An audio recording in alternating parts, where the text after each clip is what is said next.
আমি তপন কুমার বিশ্বাস, আমি new town থেকে আসছি। আমি একটা রুটিন চেক আপে যাওয়ার পরে পিএসএটা 5.27 হয়। তো অনেকে বললো এটা ওটা এক ডাক্তারের সঙ্গে অ্যাডভাইস দিতে, তো আমি অভয় কুমার স্যারের কাছে আসলাম। উনি ওই রিপোর্ট দেখার পরে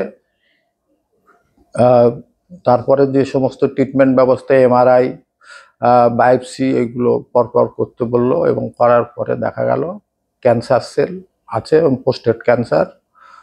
তখন সেই মতো ওনার অ্যাডভাইস মতো উনি বললেন এটা রোবোটিক সার্জারিতে কিউরেবল বা সম্পূর্ণ ঠিক হয়ে যাবে।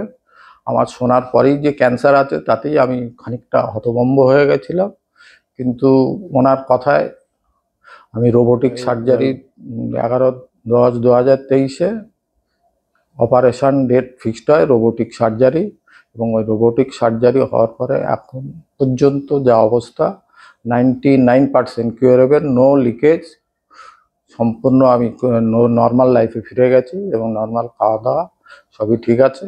এবং উনি বললেন কোনো ক্যান্সার সেল আর নেই, ক্যান্সার মুক্ত। আমি এখন নর্মাল লাইফে ফিরে এসেছি। আমি অভয় স্যার এবং অভয় স্যারের টিমকে কৃতজ্ঞ জানাই এবং সবাইকে বলি ক্যান্সার নো অ্যান্সার নয়, ক্যান্সার প্রকৃত ট্রিটমেন্ট করলে সম্পূর্ণ নিরাময় করা যায়। ওনাকে ধন্যবাদ জানাই, এত তাড়াতাড়ি আমাকে আবার রিকভারি করে আমার ঠিক জায়গায় পৌঁছে দিয়েছে, তার জন্য অসংখ্য ধন্যবাদ।